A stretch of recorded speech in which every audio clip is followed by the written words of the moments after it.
Traditionally, the Smart Fortwo has attracted a distinct, loyal band of urban-based buyers who really wouldn't consider anything else. This third-generation version, though, has wider appeal, classier, cleverer and more effective than ever in its town-targeted remit, thanks to Mercedes engineering and shared development with Renault. Arguably, it's the car this model should always have been. It seems odd to be using a stick shift in this car, particularly after so many years of Smart telling us that truly urbanised motoring really needs an automated change. Fortwo owners can still have that, even with the entry-level 71 brake horsepower 1 litre model I'm trying here, provided they pay the significant premium necessary to have this 3-cylinder petrol unit mated with the brand's Twinamic 6-speed auto box. Here though, I've got this Fortwo in its most straightforward form, with a conventional manual gearbox, an ordinary clutch and an ordinary stick, a little notchy through its 5 ratios and rather incongruously marshalled by a gear lever straight out of the Renault parts bin.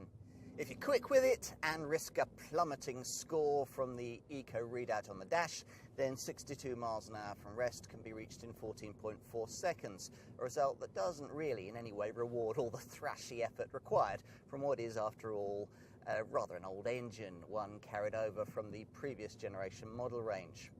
For that reason alone, I'd be inclined to stump up the extra for the other, much pokier 3-cylinder petrol engine now on offer to Fortwo buyers.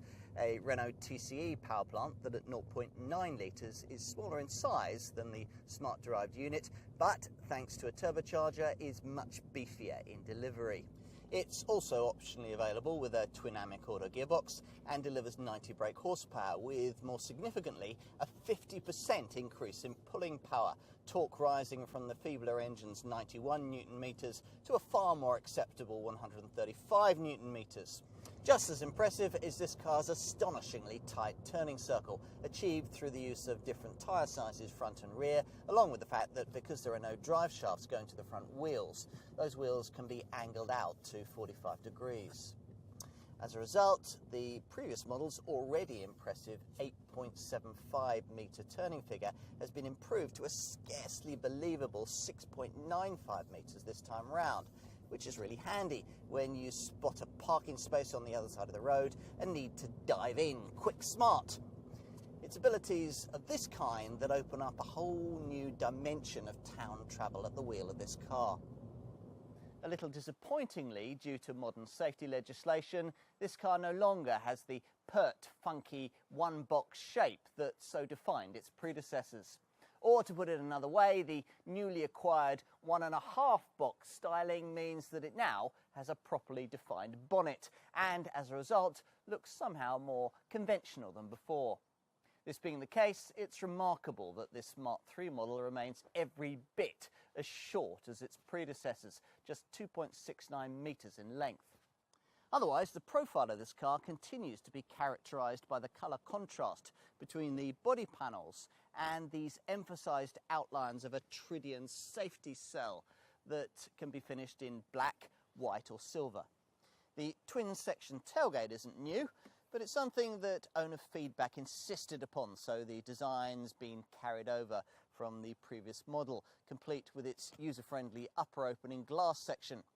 Smart drivers loved the fact that even in the tightest parking spaces they could still easily load their cars. As before, this bottom section flattens into a neat picnic perch, strong enough to sit on and incorporating a useful lidded compartment. And it reveals an amazingly TARDIS-like cargo bay. Boot space to the window line having apparently increased by 40 litres to create a total 260 litre capacity, greater than all of this car's most direct and much larger city car rivals. At the wheel, the spatial surprises continue, and you'll quickly find yourself wondering how on earth something so diminutively small outside can feel so large and airy within. You now feel that you're in a proper car rather than some kind of cramped urban mobility pod. Burly folk need no longer be on intimate terms, and even slender owners will appreciate the extra elbow room. The dashboard is a two-piece affair, with the upper part trimmed in a lovely mesh effect fabric coating that looks great. Now, I wouldn't want to have to get melted chocolate out of it. This can be colour coordinated alongside the central seat facings and the middle panels in the doors with black, blue or, as in this case, orange themes, depending on the model you choose. Further funky touches include these 4 spherical air vents with their friendly clickety mechanisms. And this unusually configured air conditioning unit on which the desired temperature can be set on a central scale that you select from with the aid of a sliding magnifying glass. There's an expectation that all tiny city cars these days are super frugal and super clean. Unfortunately, that's not quite true, with some segment entrants having fallen behind the game in this regard. In contrast, this Smart delivers on the promises made by its diminutive dimensions, returning 68.9 miles to the gallon on the combined cycle and a class-leading 93 grams per kilometre of CO2 in the 71 brake horsepower guise I'm trying here, aided by a stop-start system that cuts the engine when you don't need it, stuck in traffic or waiting at the lights. Opting for the Twinamic automatic gearbox has virtually no impact on these figures, and even if you opt for the turbocharged 90 brake horsepower variant, they fall only to 67.3 miles to the gallon and 97 grams per kilometre of CO2. The Smart Fortwo has never been more relevant and will remain as appealing as ever to the trendy townies who will continue to appreciate its quirky charms.